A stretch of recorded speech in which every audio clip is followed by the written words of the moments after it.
how are you today? Any plans, dreams, or quiet hopes tucked in your heart? Friend, wherever you are right now, whether you are thriving or just trying to get through, I want to remind you, you are blessed. You have a purpose today. This moment matters. And you have everything it takes to live it fully, not just by pushing through, but by showing up with intention, with joy, and with a fierce refusal to fall into a victim mindset. Instead, try to embrace the beauty of your life. All of it.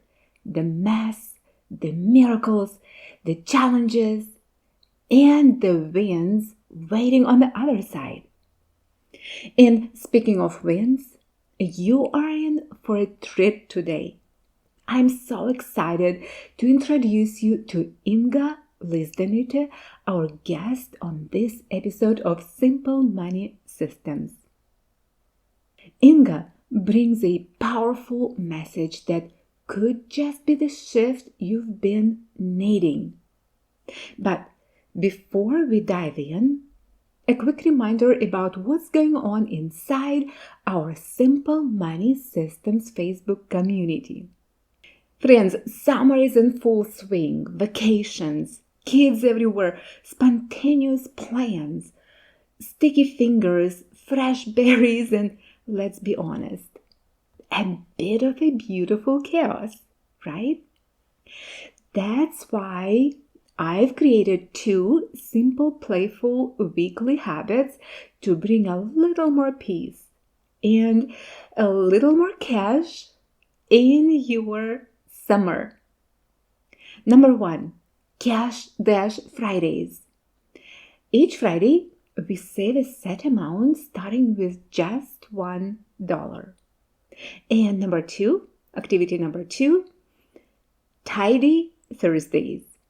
Each Thursday, we clean just one area of our home.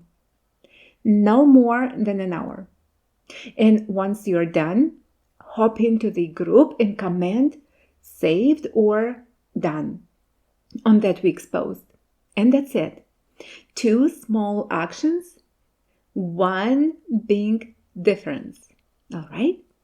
To join, just request access to the Simple Money Systems private Facebook group. The link is in the show notes below. Now, let's get into this amazing conversation with Inga Lizdenyte. You are going to love what she has to share.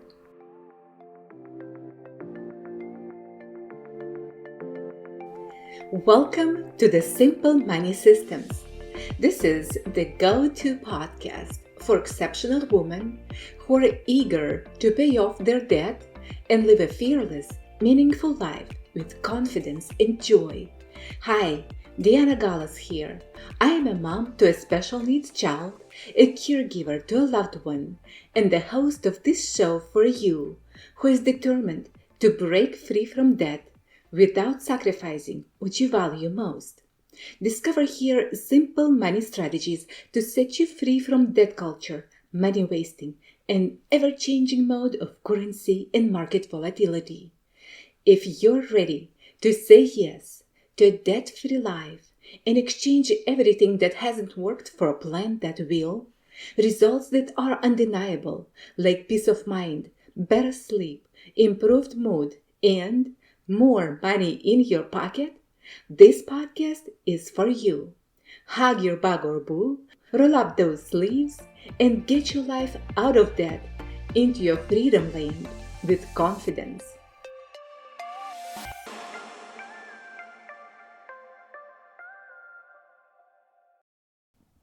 Inga Lizdenyte is a keynote speaker on inspiration, empowerment, and Christian faith.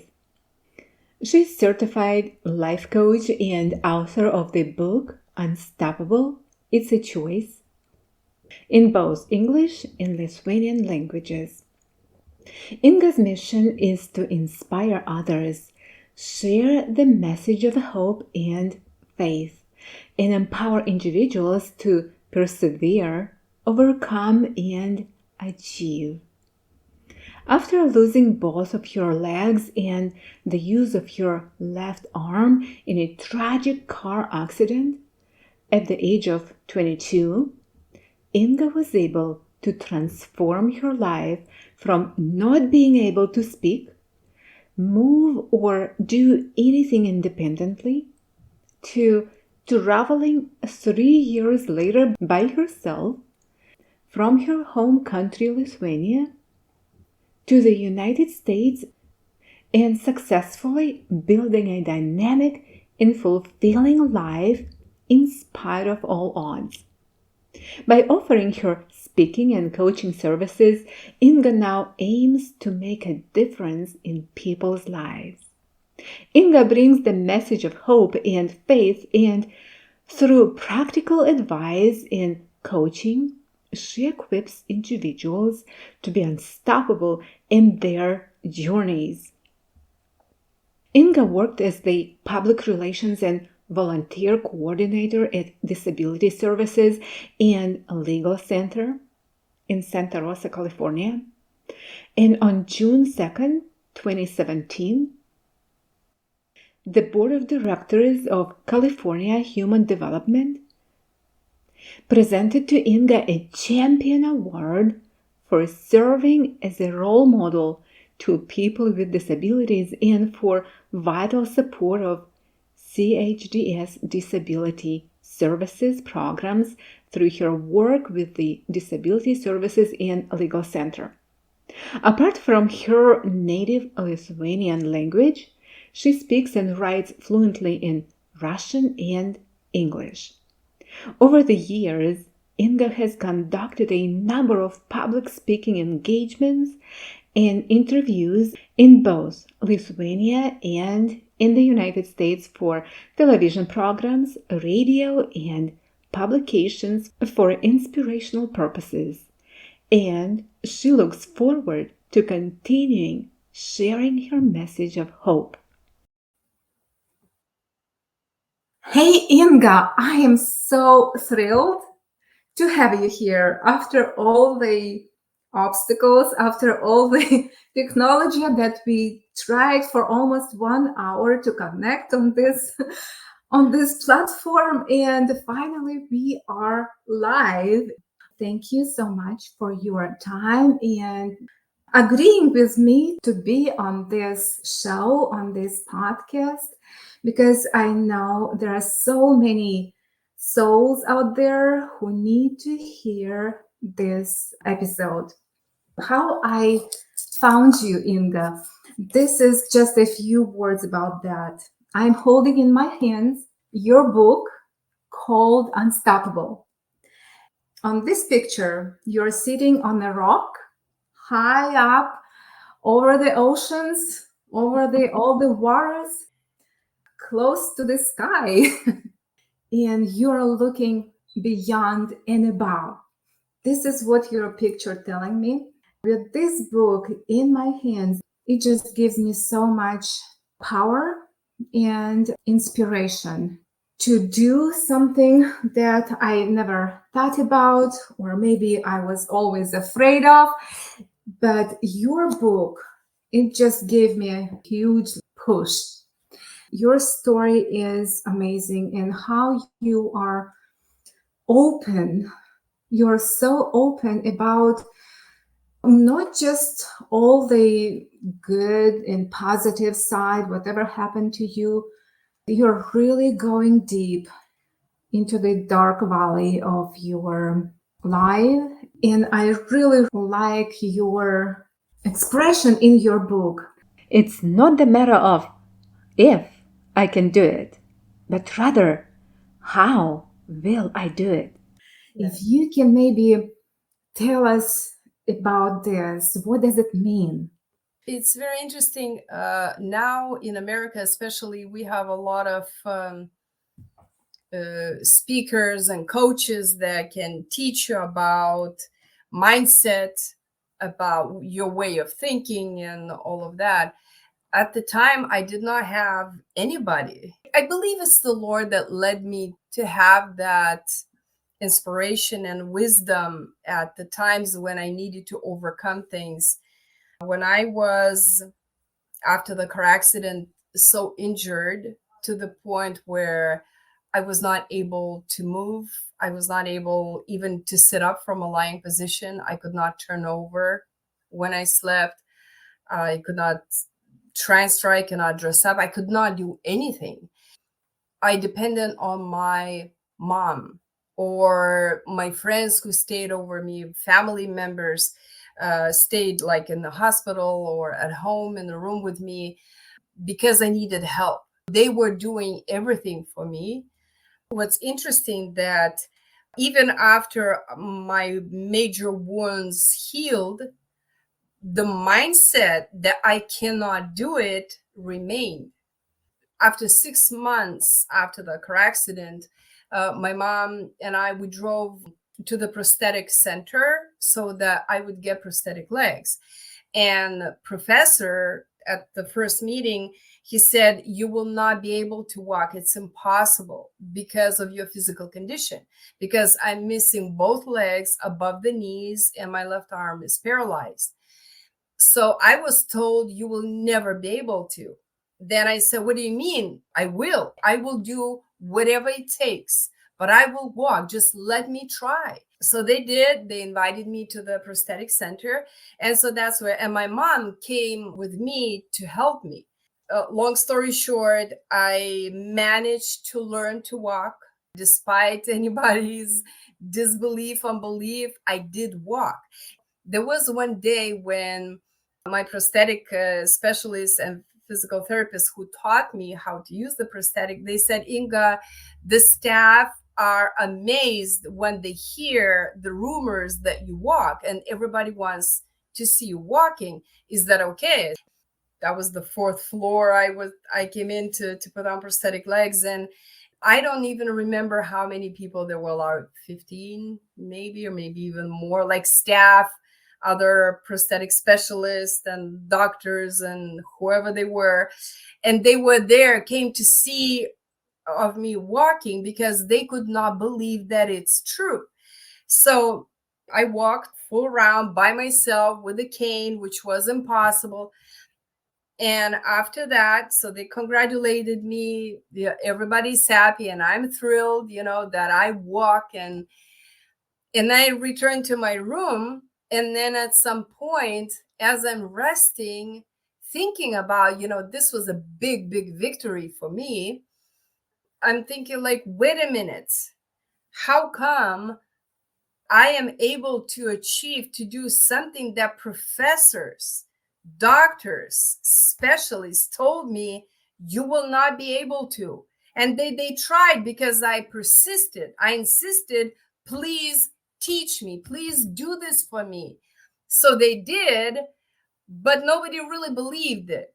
And so now when I am able to do what I was told I will never be able to do, why in the world I'm still asking my mom to help me to sit up, to help me dress up, to do simple things? It's a simple thing for people who has both arms and both legs. For me, it was difficult. The point is, why am I still asking? And that moment, something shifted in my mind. I think I can. Like, if I can do something that I was told impossible by specialists, maybe I can do much more than what I think I can. From that moment, I asked my mom to not help me to sit up. I said, I have to find a way to dress up and whatever I need to do. And it was difficult for my mom to not help me because she was, instantly jumping, motherly instinct, like when you see your child struggling. So she would jump right away to help. I'm like, Mom, no, I want to do this myself. And it took me a while to find a way to do things. And soon my mom had to go home. Her vacation ended, and I still remained in that rehab center. So I'm here by myself, and I have to make breakfast for myself. I have to do everything myself. At that point, I was already on the way, like, I need to figure this out myself. I believe it's just the Lord gave me this insight. Instead of, I never asked myself, can I do this? Because the answer automatically would be no. You have to have both arms to cut the bread, to cut the sandwich. At the time, there were no pre sliced cheese at the store, pre sliced bread. There were no such thing at the time in Lithuania. Now there are plenty, but at the time we didn't. So I had to cut sandwich meat, bread. It was not easy. It was not easy. I had to be creative because with your left hand, you hold your bread, for instance, right? With your right hand, you cut it. I didn't have my left arm to hold the item. So I had to figure it out. I asked myself, okay, how can I make this happen? Because my task was to do it, to get this done. My determination was, okay, if I will not do this myself, I will just go hungry to the exercise, to the training. And I do not want to be hungry. So I had to find a way. So automatically, I would ask myself, okay, how can I make this with one hand? How can I do this when I cannot stand up and move the way I used to be? That was my formula, how I began getting things done with one hand and no legs. And now when I look back, I see that was the formula in my mindset that empowered me greatly from the point that I was not able to do anything myself to the point where I'm fully independent right now. And I moved to United States and I lived by myself for over 10 years. Now I live with a friend, but I'm self-sufficient. I don't need to ask people to help me every step of the way because I ask myself that question, how can I do this? Interesting. Well, the first what struck me in your story that you just told us, that you asked your mom not to help you. Because our instincts, like you said, I need help.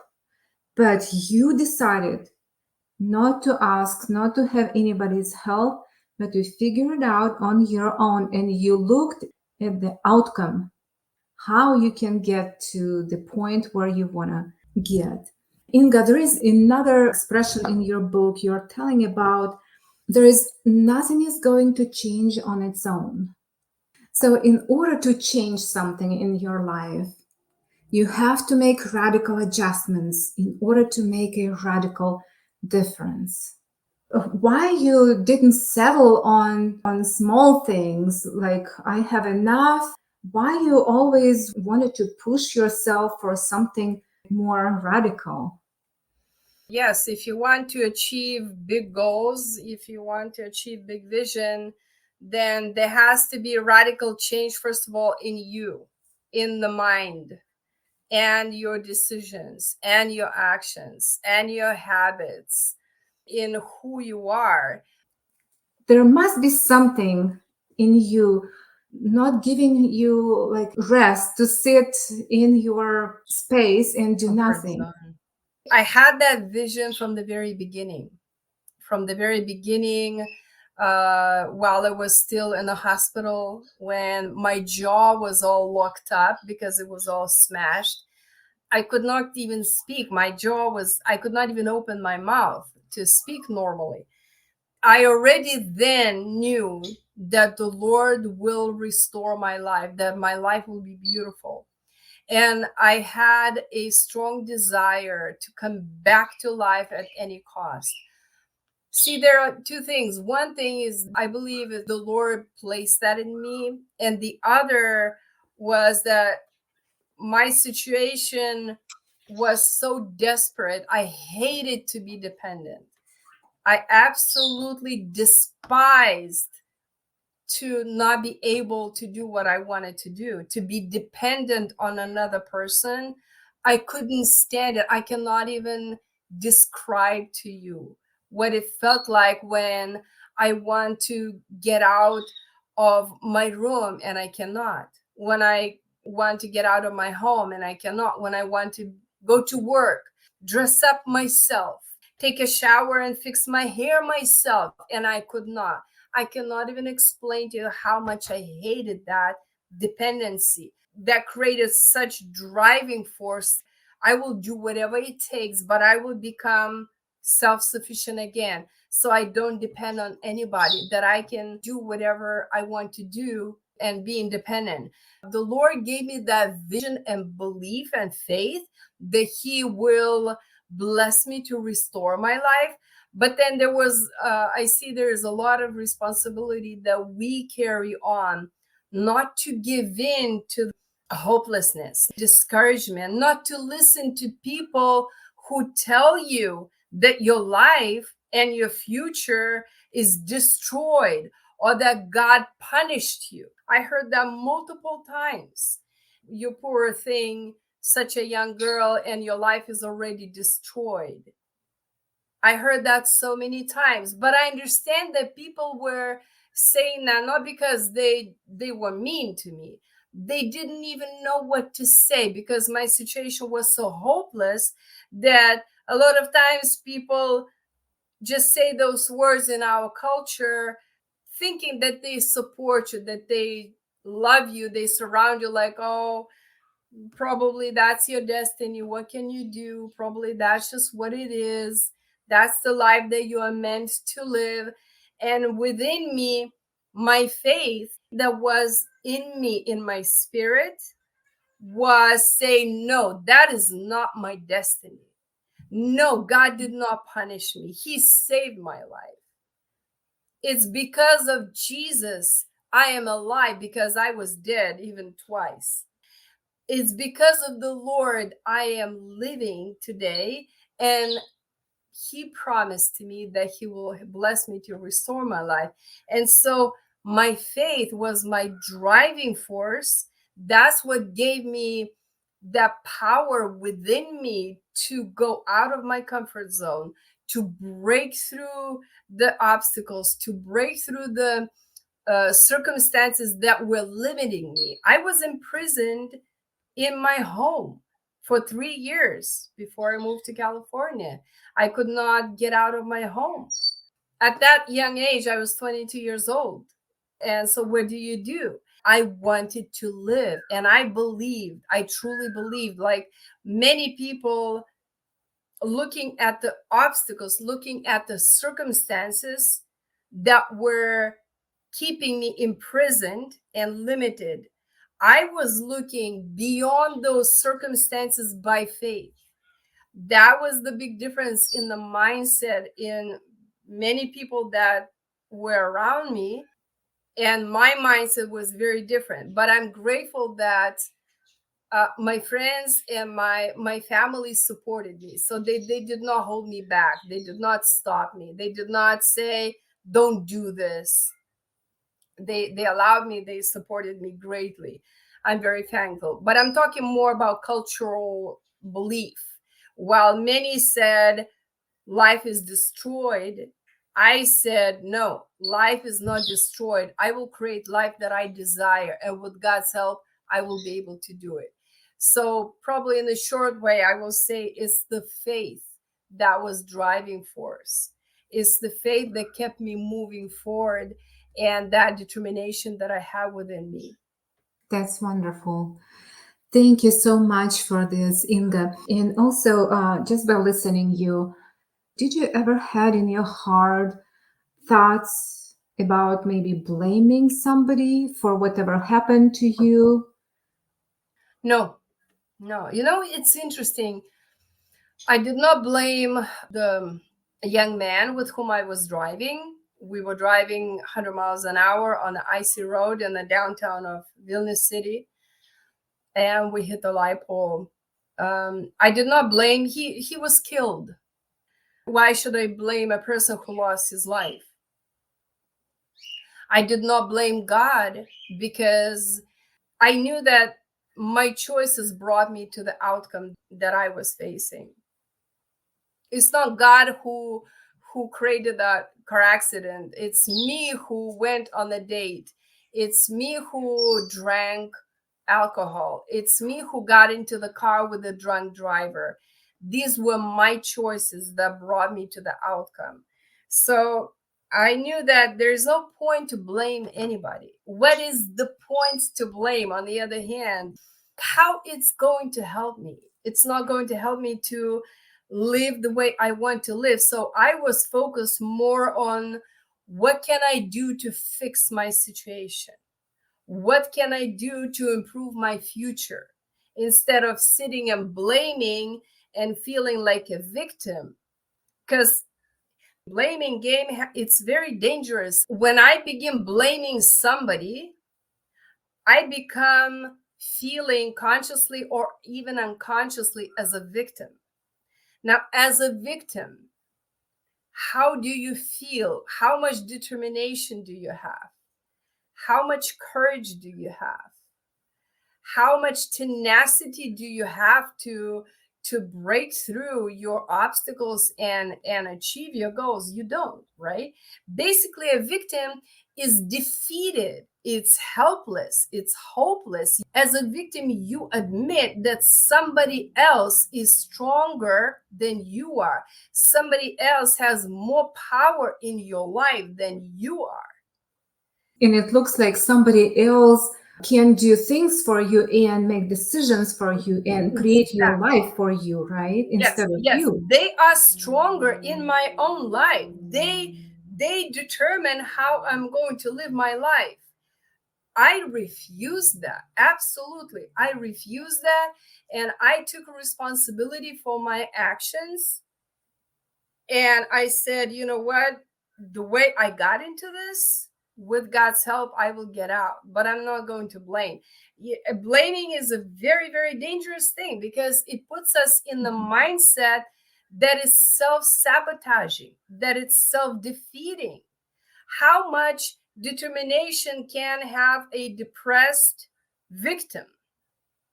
And how much has the power, the person who takes responsibility for his actions and choices and says, you know what, I will get out of there.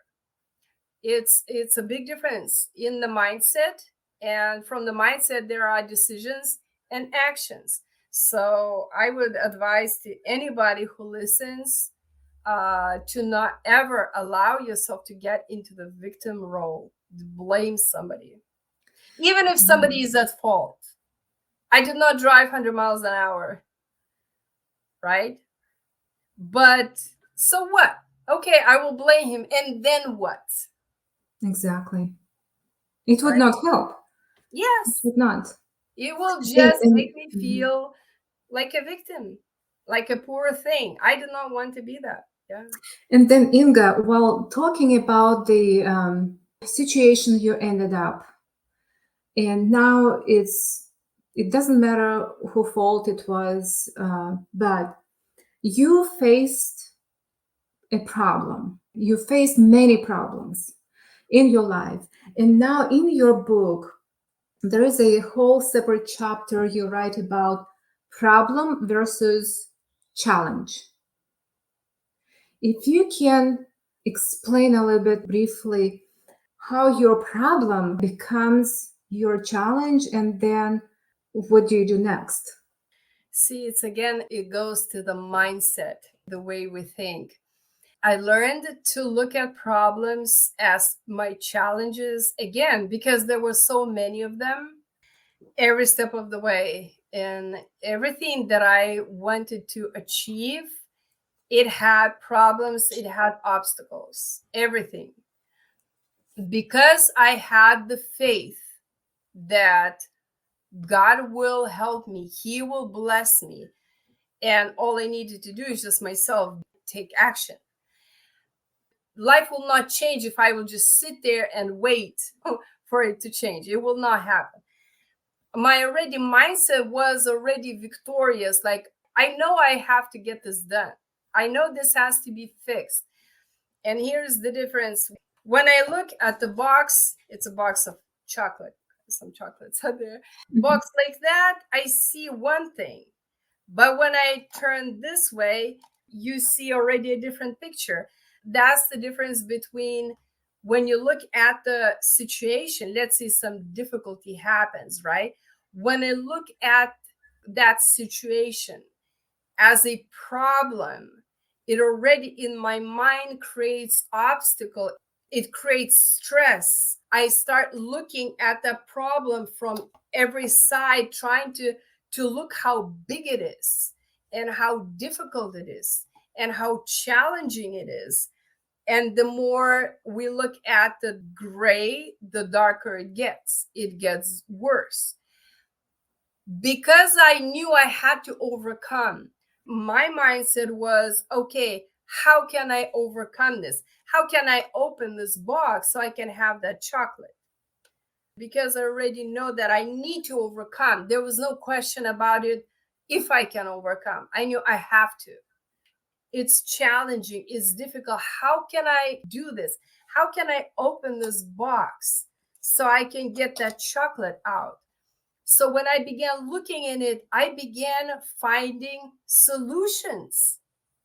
When you look at the problem thinking it's a problem, it's a problem, I see a problem. But when I look at it as a challenge, I'm challenging myself to find solution. It became like a game to me, like Rubik, this game, the puzzle game, for instance. You don't look at it as a problem. You look as a challenge yourself to put the picture together out of those little puzzle pieces. When I look at the situation, I look at it as a puzzle piece. How can I figure it out? How to find the solution? Then what happens? Our mind begins working differently. Because when I look at it as a problem, it's a problem. I cannot break through. It's a problem. But when I look at it as a challenge, okay, how can I make this happen? Where is the solution? Where is the way out? What could be the way out?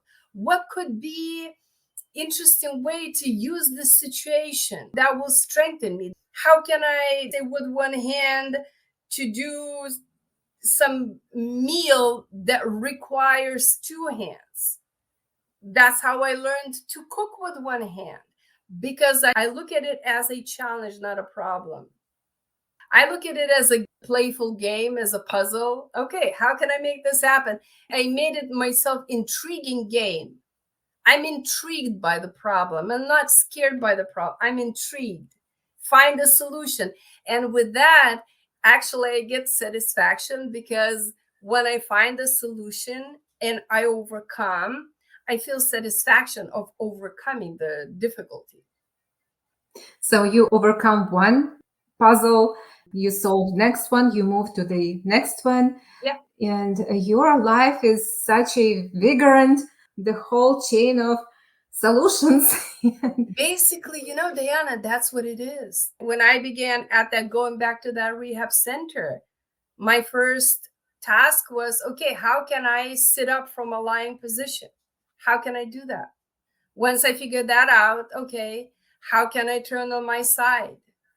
How can I dress up? How can I put on a bra with one hand? Even at one rehab center, specialists came to me from Germany to ask me to show them how I close the bra with one hand, because they wanted to bring it back to Germany to their patients. Because I looked at it as okay, let's find a way. I'm not telling myself I cannot. It's not even in my vocabulary. It's not even in my mind that I cannot do something. Even today, when I live with my sister, she's like my sister. She's at the house and I can easily ask her to help. And she's willing. She asked me to allow her to help.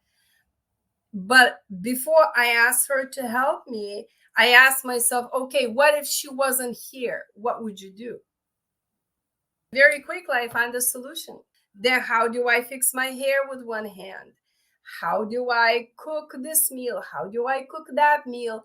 And then, as you continue doing that, becomes your lifestyle, that becomes your mindset. Inga, the other day I was watching your video on Facebook and I noticed that you were working in your backyard and you were moving rocks, and you were doing, was it a driveway or was it a walkway? Like you were working with the shovels, with the rocks, with sand. When we moved into the house, we have gazebo, and then we have backyard to go to the right side and to the left. When we moved in, there were nothing in there. There were no trees, no fruits, nothing. But now already, some years passed, so we have fruit trees, we have little kitten who sometimes needs to be watched. It's frustrating for me that I cannot have access. I cannot go into the backyard because my wheelchair gets stuck in the gravel. So in my wheelchair, I can roll in quickly and just enjoy backyard, or if there is a need, I need to be in the backyard.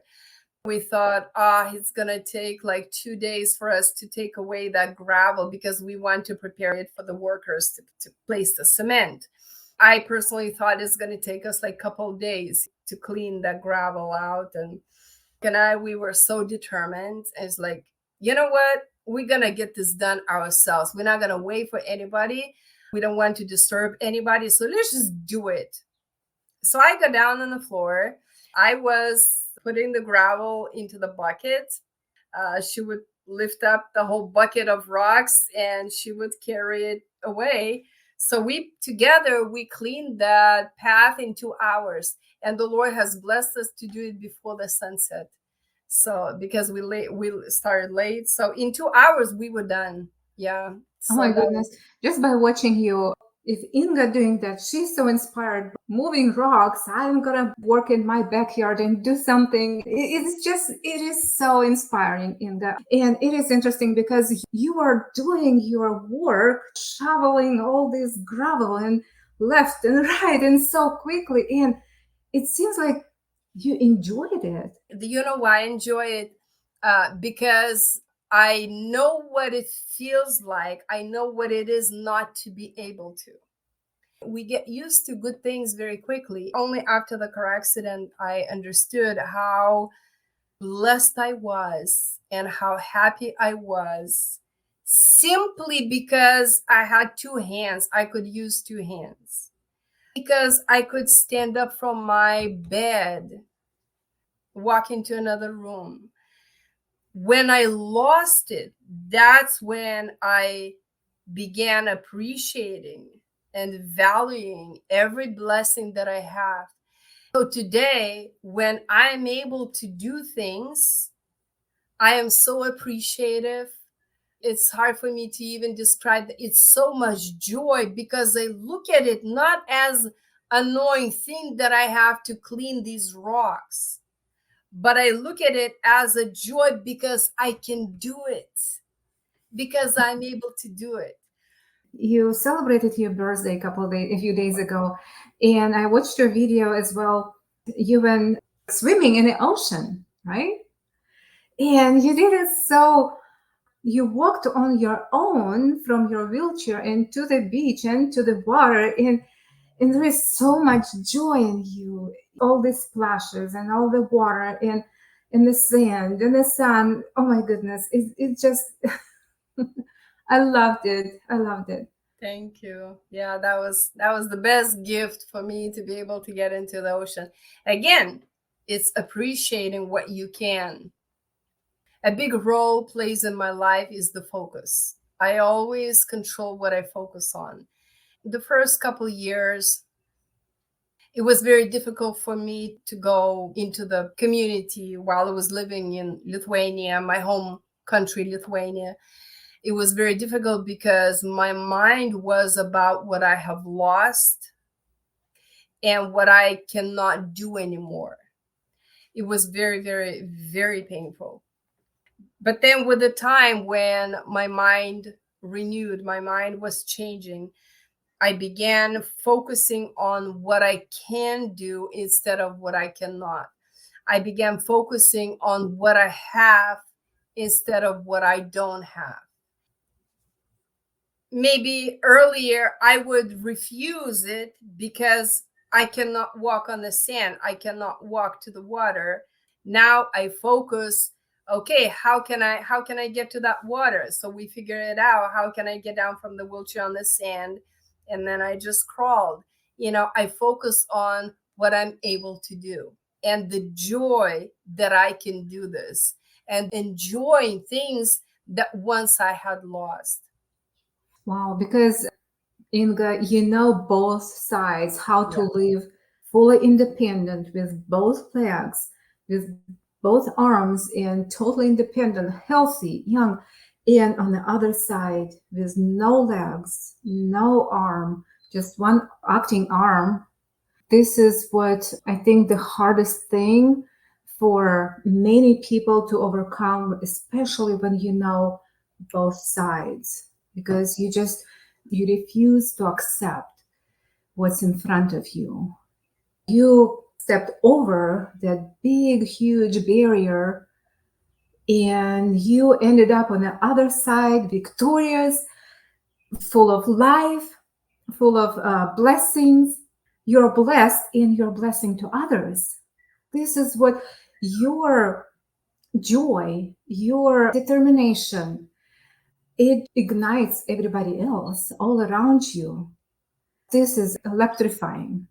The energy is it's such a electrifying energy in you. As we close, I wanted to ask you what is one thing you want to offer to the audience who are listening you. Maybe they have children with disabilities, maybe they, and especially when we talk about disability, all kind of benefits offered to the families with disabilities. And many families, they fall into that and they become dependent on those pensions, on benefits. It's a good thing, but in many of our listeners, they create like a limited mentality because they can't pass certain limit of income in order to, to be prosperous, successful. With this mentality, I think that whatever you set your mind on, you can get to that point. Mm-hmm. And if you have like one advice that our people will remember.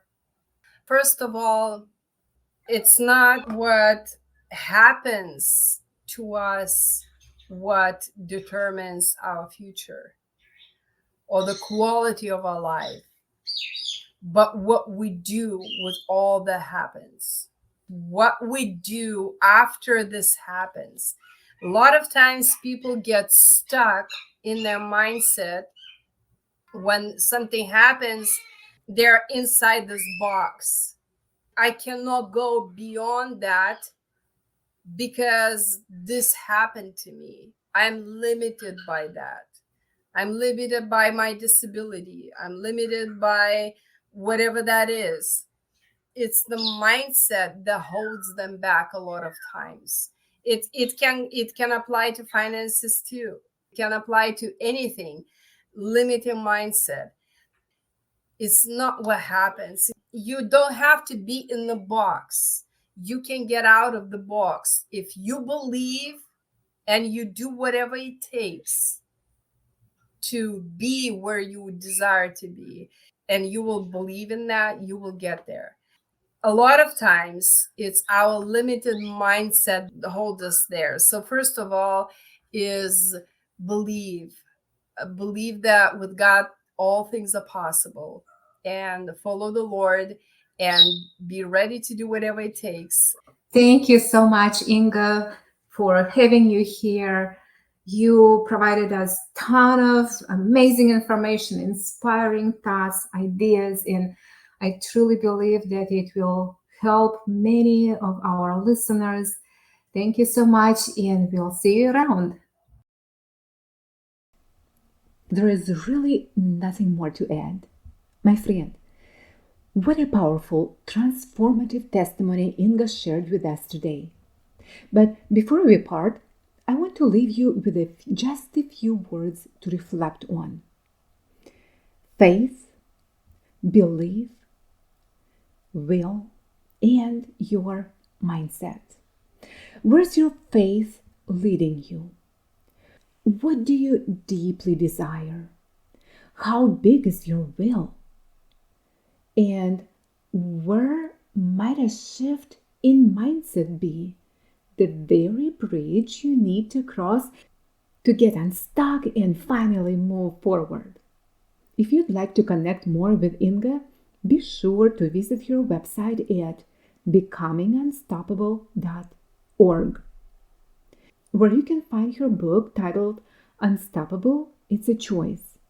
She's also on Instagram and Facebook. I've included all her links in the show notes, so don't miss those. And now, I would love to hear from you. If this episode moved you, please leave a review on Apple Podcasts. It helps others discover this space, and it means the world to me. Share this episode with someone who needs to be reminded that they are not stuck. They're just one choice away from unstoppable. And friend, you are unstoppable too. The moment you decide to step beyond your limits and lean into your purpose, everything begins to change. So, until next time, keep going. And I can't wait to meet you back here for the next episode. Something powerful is waiting.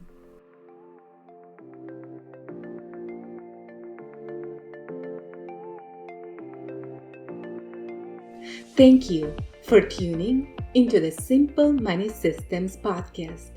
I hope you found this episode insightful, and I truly believe that a mom like you can be an inspiration to many others just by simply sharing this podcast and leaving a path of precious gems for those moms who are yet to find them. So together, we can create a community of exceptional moms who stand behind each other. Would you share it with other ladies so they can also find a way to a purposeful, debt-free life? Your precious gem is yet to shine. Get it out and share your light with others. Take a good care of yourself, and I meet you right back here at the Simple Money Systems, where your financial freedom journey begins.